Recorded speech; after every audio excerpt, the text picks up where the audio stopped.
Hello, this is Jeff Scott, your instructor for the online version of 152-163 Relational Database Design for the Fall 2015 semester at Blackhawk Technical College. I'm now going to begin the lecture part of Chapter 2. Hopefully the sound quality will be a little better than it was for Chapter 1, as I am taping here at BTC. What I wanted to mention to you was, in order to see these videos, I'd like you to go out to YouTube.com, and when you go out to YouTube, go ahead and search for Blackhawk Technical College IT Web Software Developer. All right. When you do that, you'll notice that it says active 3 months ago, 317 videos. All right. If you go out there to that particular channel, that's got all my videos. All right, including so these are all the videos for that are out there right now so far for the 163 class and some earlier classes that I taught last year. So here's Chapter 1, and it's not in the greatest of order, but there's the orientation. Then you go to Lab Part 1, Lab Part 2, Lab Part 3, and Homework Demonstrated. All right? And then hopefully you'll be able to do the same thing starting then in Chapter 2. All right, I do want to double check this. So, yeah, that's it. So what I'm going to do for just a minute here is I'm going to put this out there. That is the address for my YouTube channel, to my knowledge. I'm not going to read it because chances are pretty good that if I did, I'd screw it up. But if you key that in, you should be able to get right to my YouTube channel. All right, I've set up the YouTube videos out there. You can subscribe to my channel. You can watch anything you want, including videos from last year. Like I said, with the 5 or 6 I've just added, there's about 325 videos out there. All right, so I'm going to start on Chapter 2. And what I'm going to do is kind of the way I did it before, in that right now I'm going to kind of go through some of the major topics that are in Chapter 2. Then we'll go back and we'll go over the entire chapter and look at all the different exercises, etc., that are throughout the chapter. Then finally, I'll finish up by explaining to you what I'm looking for the homework for Chapter 2 as we continue on with that Tennis Logos database. So it's called querying a database. When you query a database, you're asking it questions. So here's our objectives. We want to be able to create queries in Design View, include fields in the Design View, use text and numeric data in our criteria, save a query, and then be able to use a saved query, create and use parameter queries, use compound criteria in queries, sort query data, join tables in queries, create reports and forms based off of queries, export query data to another application, perform calculations and calculate stats in queries, create crosstab queries, and finally customize the navigation pane. So there's a lot of information in here. So I'm on page AC74, and as the author mentions here on this page, a query is simply a question presented in a way that Access can process. And I really should mention right now also that when we talk about queries, we'll talk about, even though it won't look like this so much in this class, we will be talking more than anything else about 4 different kinds of queries. Those are select queries, insert queries, update queries, and delete queries. Collectively, these 4 types of queries are known as Data Manipulation Language, or DML queries. The select query allows you to view information from a database but not change it. So you can view it but not change it. Insert allows you to add new information to a database. Update allows you to modify existing data from a database. And delete allows you to remove data from a database. So in here, as it says, one of the most important benefits of using Access to manage a database is to be able to find answers to questions and requests. Figure 2.1 presents some examples of some queries that the Bavant publishing database is going to need to do. All right. In addition to these questions, they feel the need to get customer information located in a specific city. So when they talk here about a parameter query, what they're saying is when the program is running, they want to be able to change the city with each program run. All right. Finally, they want to be able to summarize data in a specific way, which might involve performing calculations. And for that, they'll do a crosstab query. So again, I'm very quickly going to go through this information with you and then come back in the next lecture and begin to actually go through the examples that are in or that make up this chapter. So here's an example. Give me the name, the number, the name, the amount paid, and the current due for all customers whose name starts with an S. And you can see here there's Stallone Community College, and it looks like Seaborn College. So it's all questions like that. They can be very generic, they can be very specific.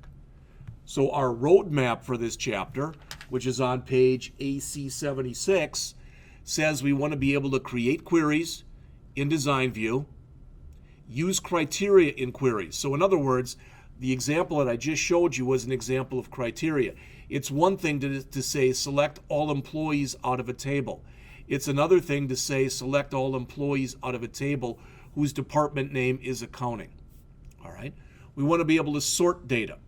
So maybe we want it all in alphabetic order, or maybe we want to do it based on salary in descending order. Join tables and queries. Oftentimes the information that we want is not in a single query. I'm sorry, it's not in a single table, it's in multiple tables. So we do what's called join those tables together. Export query results. We did an import in the last chapter where we imported or brought information in from Excel into Access. We can push data out the other way from Access to Excel or from Access to Word or from Access to some other program. We can perform calculations within queries. We can create crosstab queries, and finally we can customize the query navigation pane. As we're going through this, again, this particular first lecture that I'm doing right now is simply stepping through the major things that are in the chapter. It's the next lecture and the next series of lectures for Chapter 2 where we'll spend most of our time going through the actual examples. Now, every chapter talks about how to run Access and how to open a database from Access. I'm just not going to go through that information. We did that in the last chapter. So what I'll do is I'll immediately show you and immediately come in and boom, open up the database right away.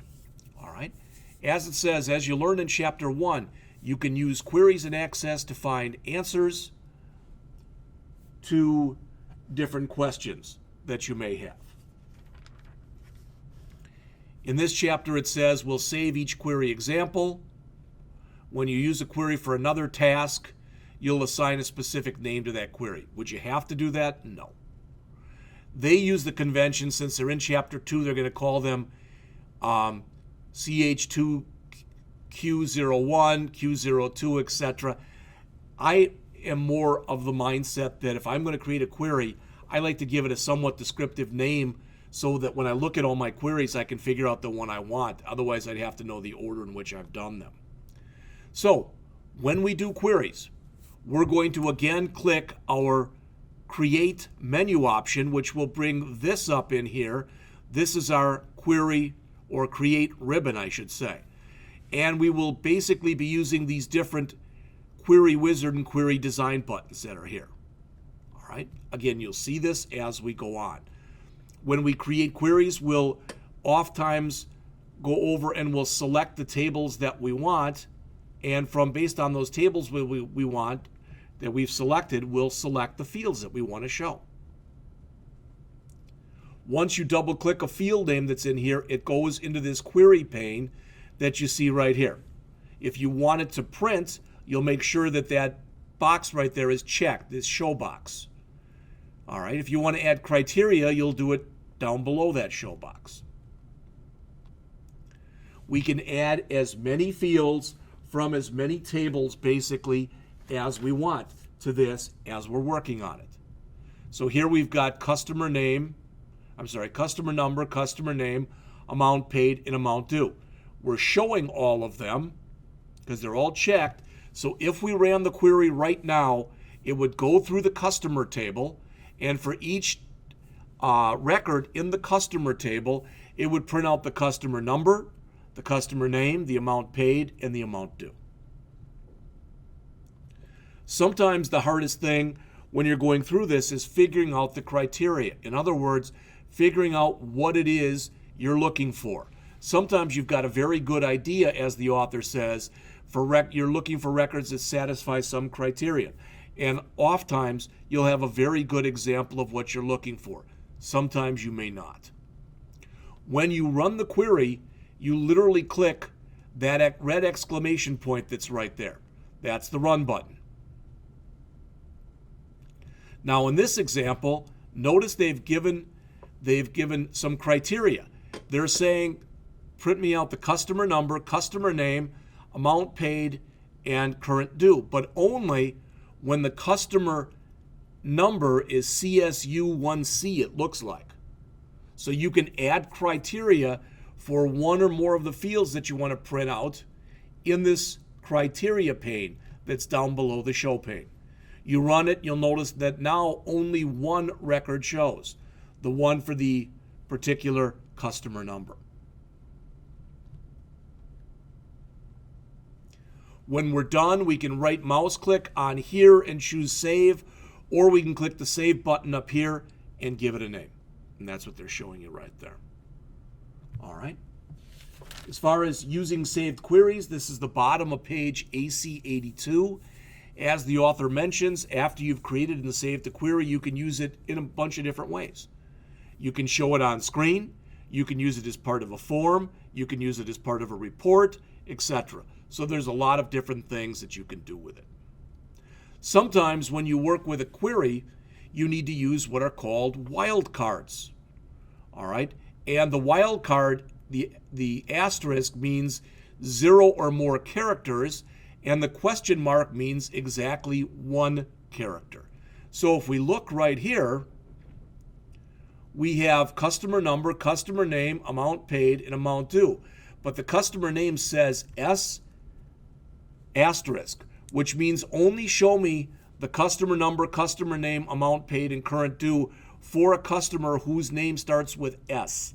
This is case insensitive, so it doesn't matter whether you put the S in uppercase or you put the S in lowercase.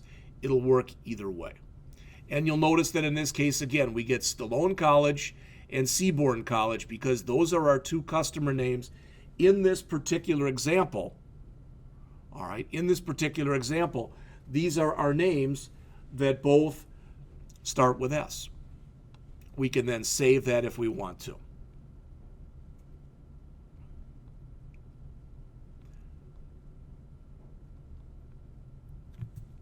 And then it says next, starting on the middle of page 85, how to use criteria that are not. Let's repeat that. Let's use criteria, but don't take those criteria and actually print them out. So what the author is saying there, in order to do that, in order to be able to use that criteria but not print it out, what you want to make sure you do is you don't have that particular field checked. It is checked right there in the example, but if you click it, it will then not be checked. And that's pretty much what you're looking to do right here, okay? You can see there it's not checked. Now also notice in the example, if you would please, take a look at that example that's right there.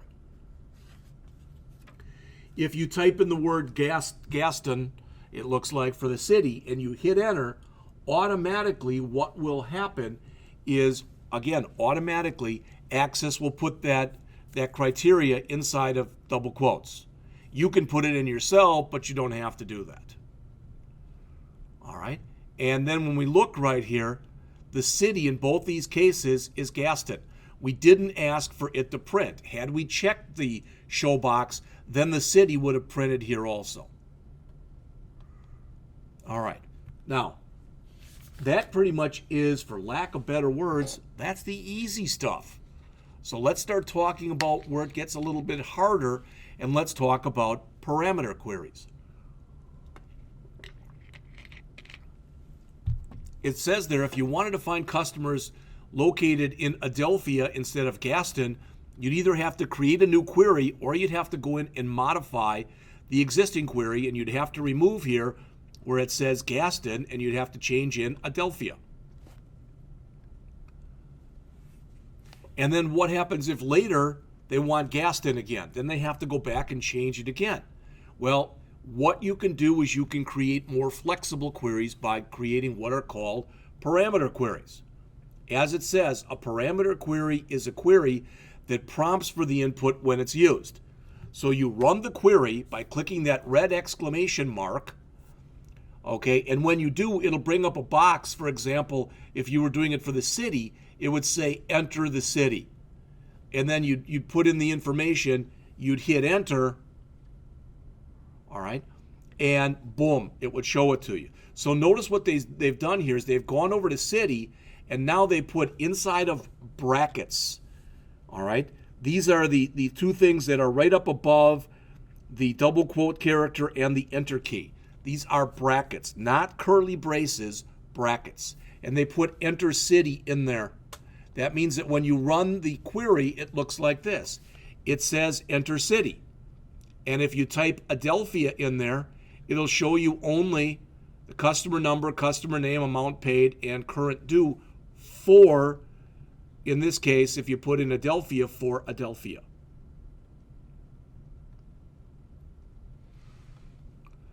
All right.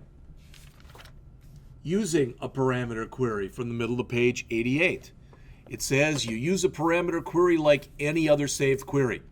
You can open it, you can print the results, you can use it for what you base a report off of, or you can use it for what you base a form off of. All right, notice the query always uses the data that's currently in the table.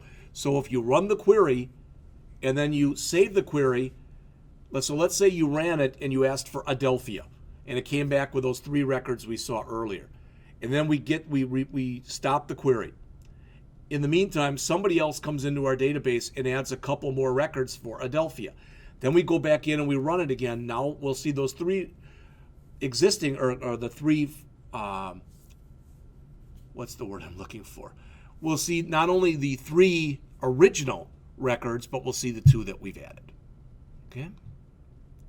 All right.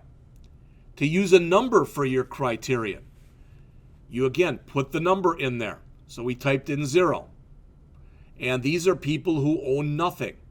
And I believe if you put the number in there, we'll check it a little bit later. All right. But I believe it'll actually put the double quotes in there, even though it's a numeric field. Do not use a $ or a decimal point. All right, because the system may or may not know what it is you're talking about. Again, notice they're saving these as CHT, Q03, etc. I'm not going to do that, or save them in that way. All right, we have comparison operators. Now, hopefully what I'm about to show you, there's nothing new right here. You can have greater than,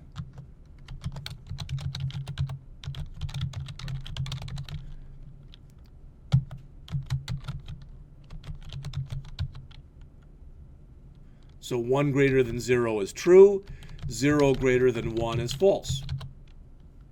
All right? You can have greater than or equal to. Bring this over so I'm sure I've got enough room here.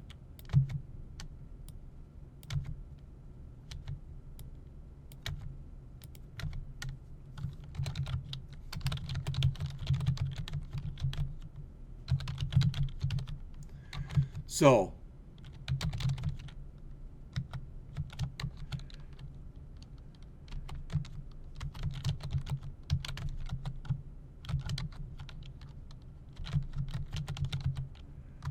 Okay, we've got less than.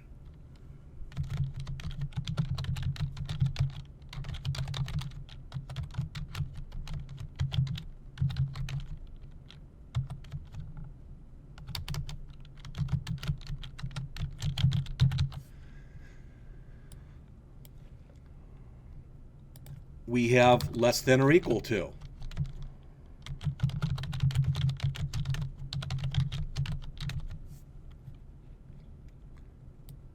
At least I'm trying to be consistent here. So example, example, example. Okay.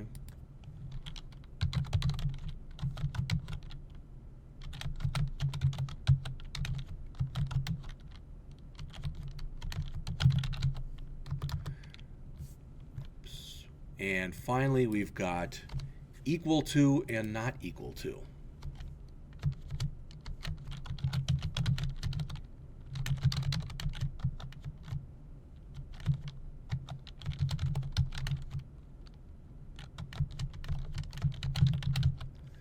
And not equal to, which is a less than sign followed by a greater than sign. Sometimes it's referred to as inequality.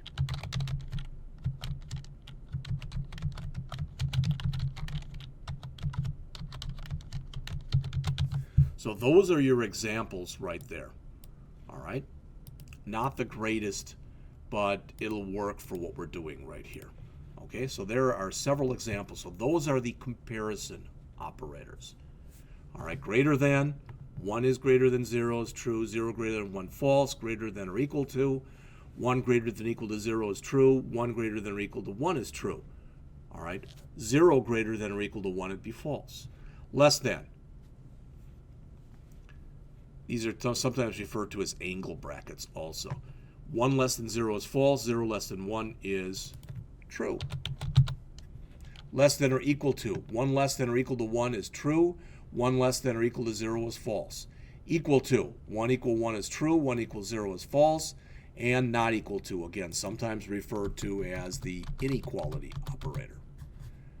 1 not equal to 1 would be false, 1 not equal to 0 would be true. Okay?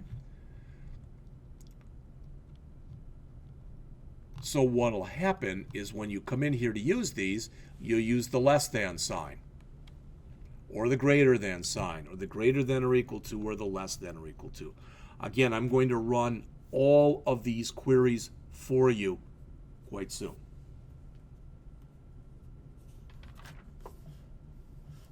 All right, compound criteria. You can use the word and the word not and the word or. Now, one of the reasons at Black Hawk Technical College that we ask you to take the math and logic class in the first semester is Julie Bellman, who typically teaches this class. She does an exceptional job of going over not and or.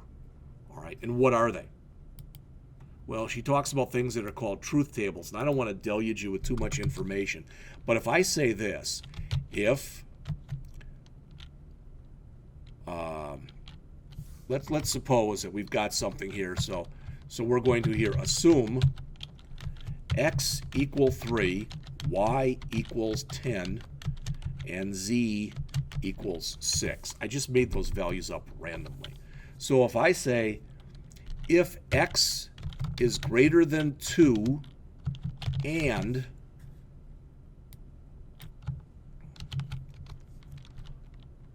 y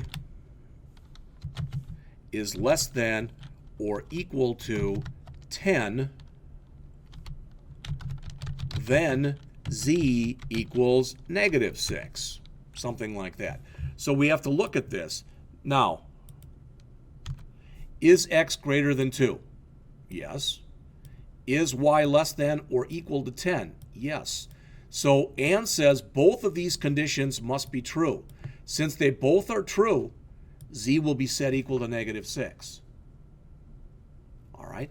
If I said here y must be less than 10, now it's false because y is equal to 10. It's not less than 10. So an and supposes that both sides, what happens on both sides of the and must be true.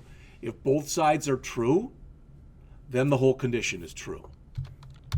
Or is not as picky.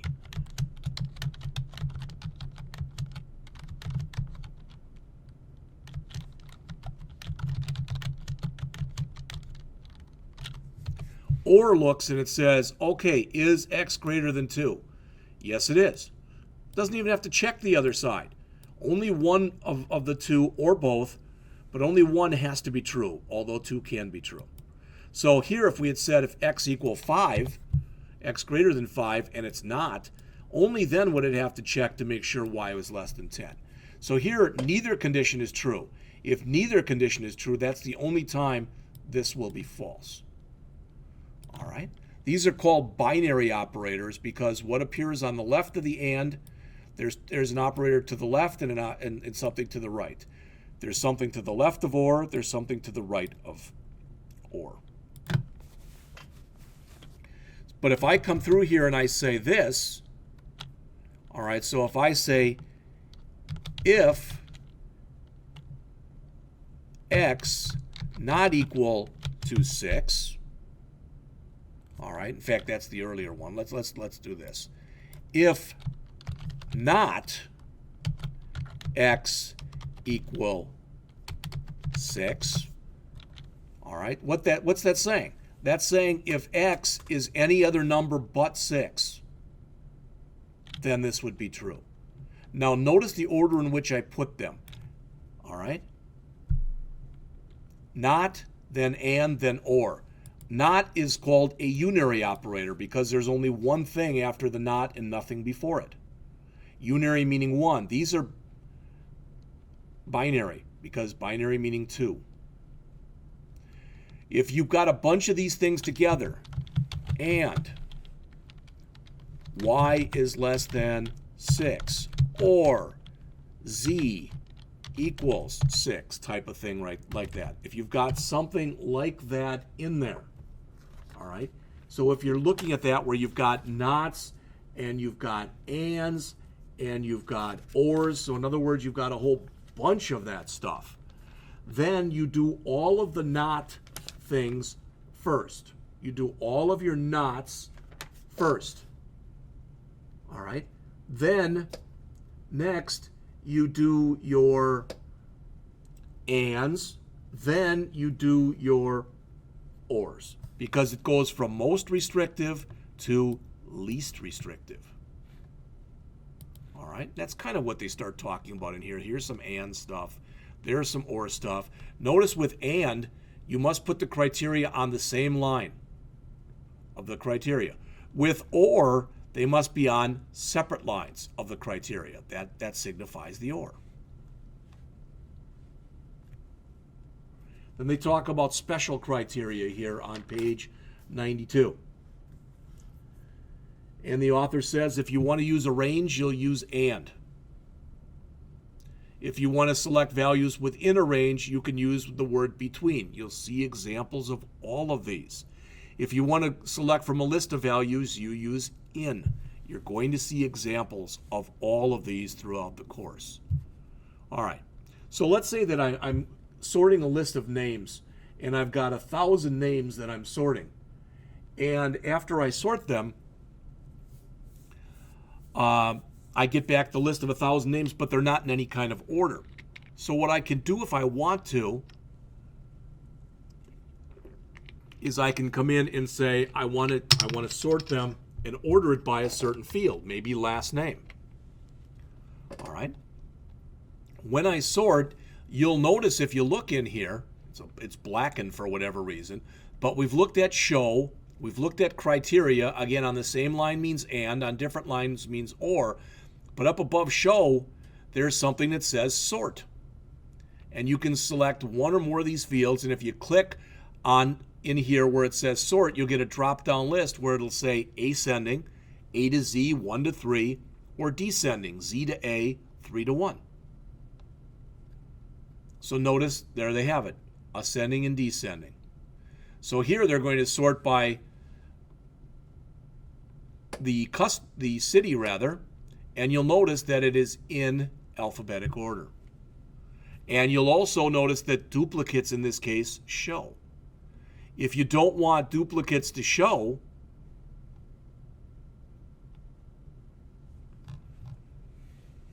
it says when you sort data, duplicates are normally included. All right. You can eliminate duplicates using the query's property sheet. The property sheet is a window containing the various properties of the objects. All right. So that property sheet is what's going to be, where do they show it? They don't show it. It'll be down at the bottom. In fact, I guess it's over on the side here. I'm sorry. The property sheet, and notice unique records. If you say yes, then in the example they showed here, Adelphia will be only once, Chesney will be only once, Gaston once, Greer once, Pleasantburg once, and Quaker once. Again, we'll see examples of these in just a few minutes, starting in the next lecture. We can sort on multiple, what are called multiple keys. All right. When you do this, notice the major key must, so if I'm going to sort on two different fields, the one I want to sort on first must be to the left, followed by the next one. So this is going to sort on book rep number and amount paid. If I wanted to sort on amount paid first, then book record, I'd have to flip the order of these two fields. And that's exactly what the author is telling you here. There's some very good stuff in here under, for example, here on page 97, the consider this. All right. The author puts a lot of stuff in here. I just don't have the time to go over everything. That's why, as I mentioned to you much earlier, I'm augmenting what's in the book. I'm highlighting what I think is the most important stuff. But it's still of paramount importance that you go in and read the information that's in there. All right. Is there any way to sort records in this order but have the amount paid field appear to the left of the book order? It says yes. Remove the check mark from the book rep number field. Then add it again at the end of the query. Okay? So there's different ways that you can do it. How do you approach the creation of a query that might involve sorting? The biggest thing with all this is know your data. Typically, you'll want text fields with letters in them in ascending order. Quite often, you'll want numbers in descending order, but it's not always that case. Oftentimes it is, but it's not always that case.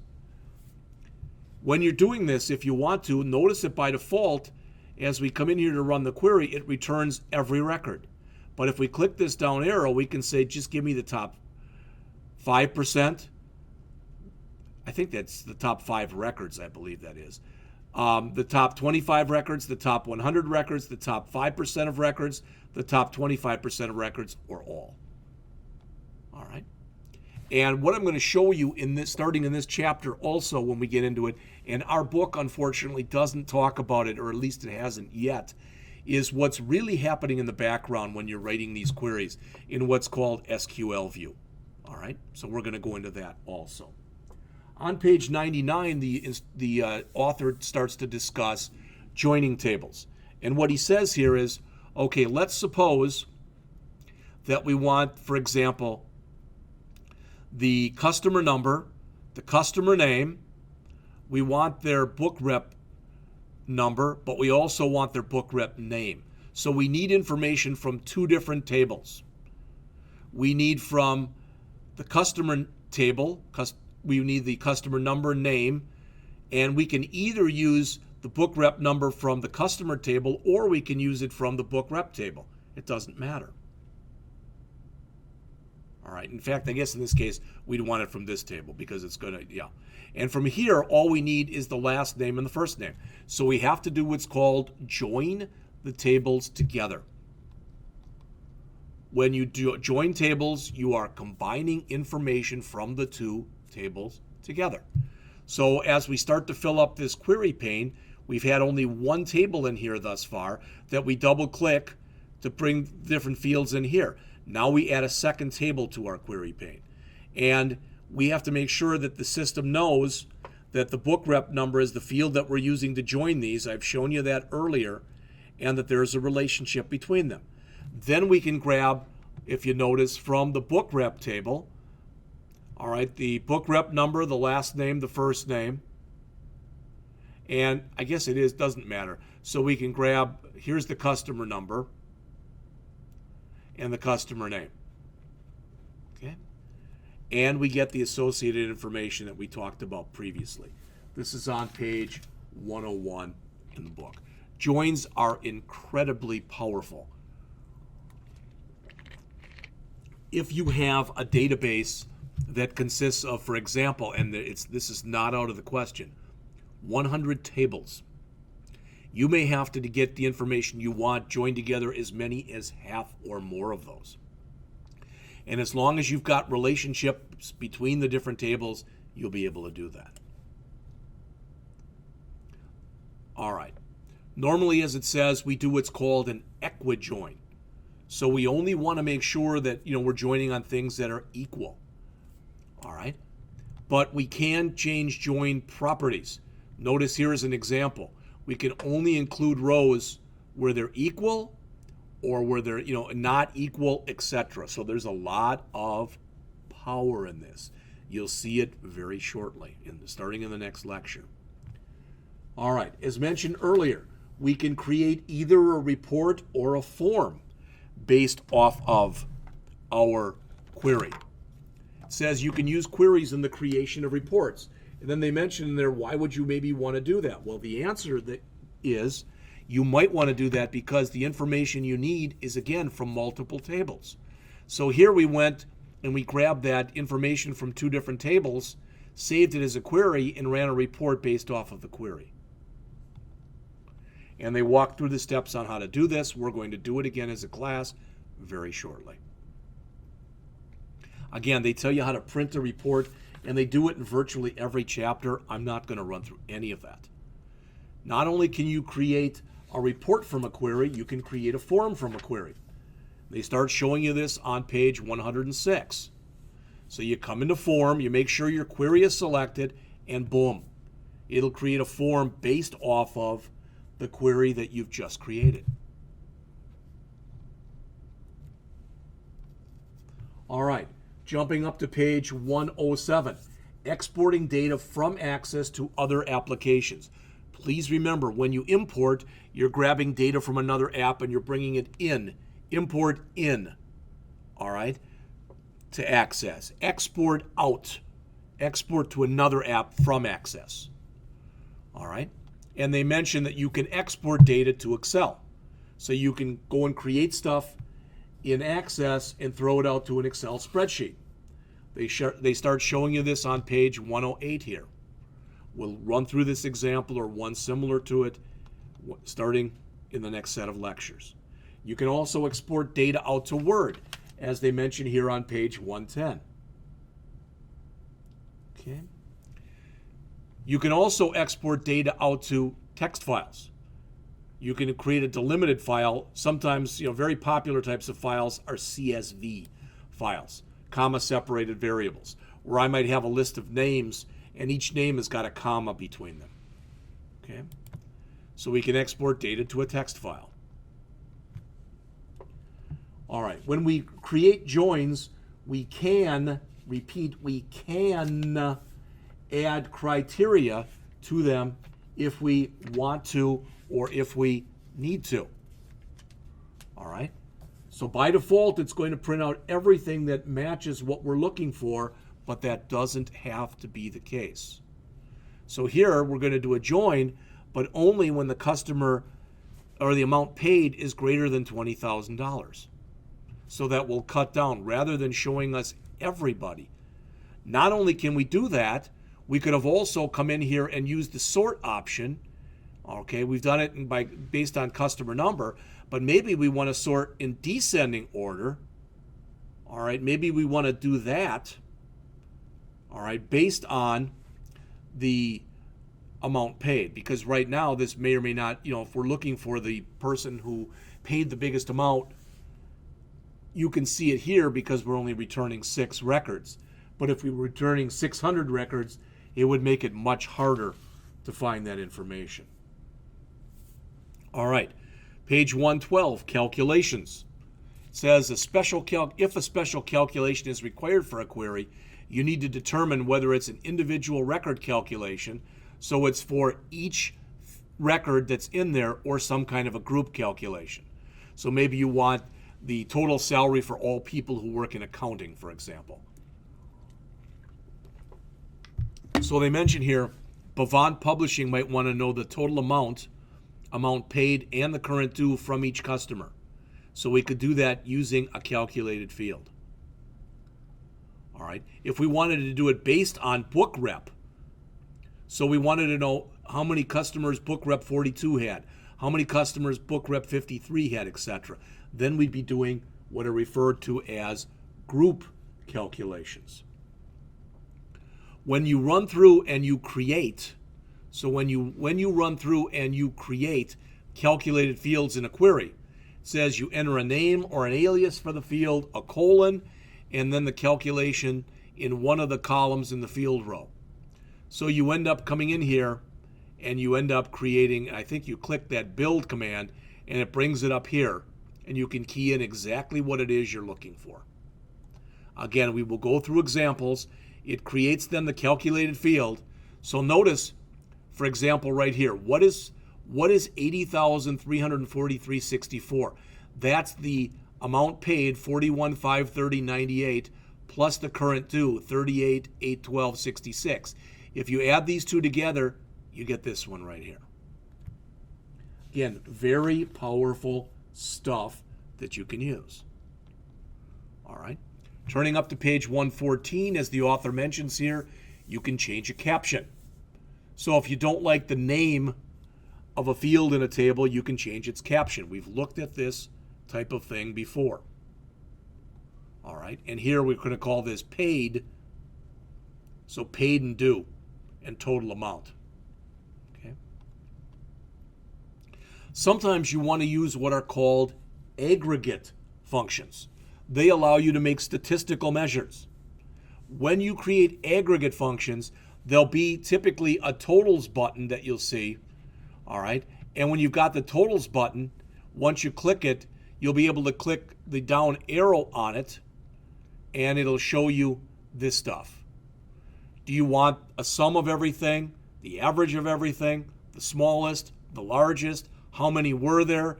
You can work with standard deviation and variances, and you can do group bys also, where again, if I wanted to group by customer number, for example, I could do that.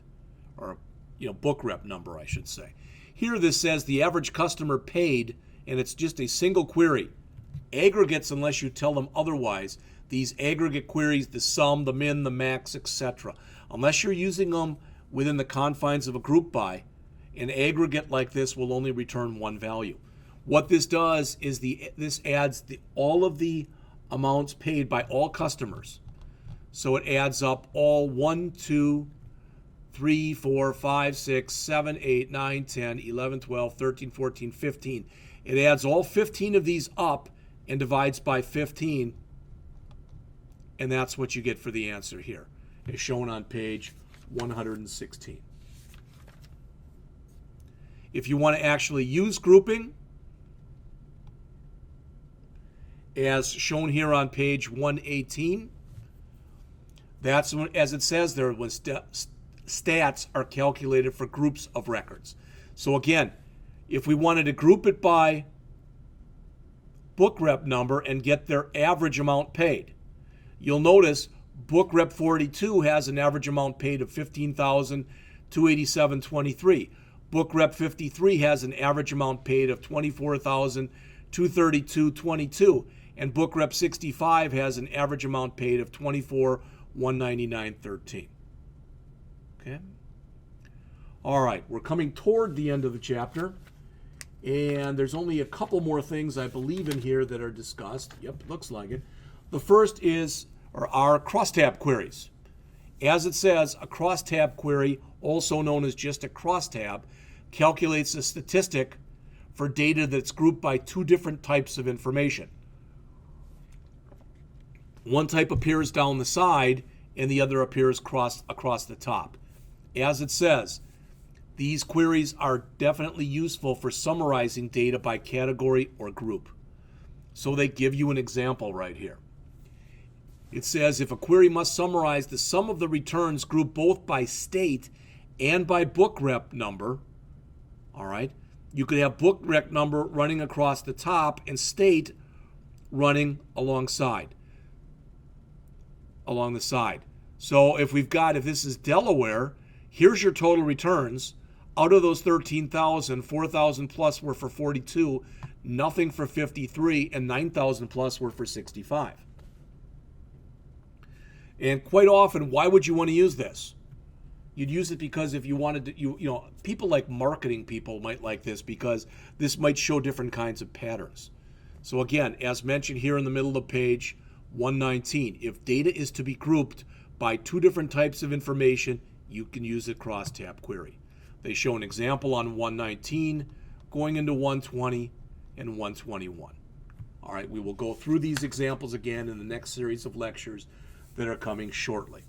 Finally, the last thing that's in the chapter, starting on the bottom of 122 and going on to pages 123 and 124, it says currently the entries in the navigation page are organized by type. That is, all the tables are together, all the queries are together, etc. You might want to change the way this information is organized. So to do that, as mentioned here, they show you the steps to change the organization of the navigation page. They also use the search bar to restrict the objects that appear, so you're only seeing what you want to see. We will go over this example in one of the future lectures. Again, I'm not going to go through this to sign out from a Microsoft account and exit access. So this was the first chapter. Chapter 1, I didn't really go through the summary, but Chapter 1 was a hodgepodge. It introduced you to database terminology. It showed you a simple example of creating a table by hand, or creating a database by hand, creating a table by hand, creating a table by importing in data, creating a query, creating a form, and creating a report. This chapter was all about queries. As it says, we learned to create queries, work with fields, work with criteria, work with text data, work with numeric data, use wildcards, which again are the asterisk for 0 or more characters, the question mark for exactly 1 character. We talked about compound queries with and not and or. We talked about parameter queries, where you put the thing that you're looking for within brackets, and it allows for some dynamicity as you're running queries. All right, we talked about sorting queries in ascending or descending order, joining or allowing more than one table to be involved in the same query. We talked about how to perform calculations in queries, and we ended with talking about crosstab queries. All right, so the next homework that you're going to get will again be Lab 2,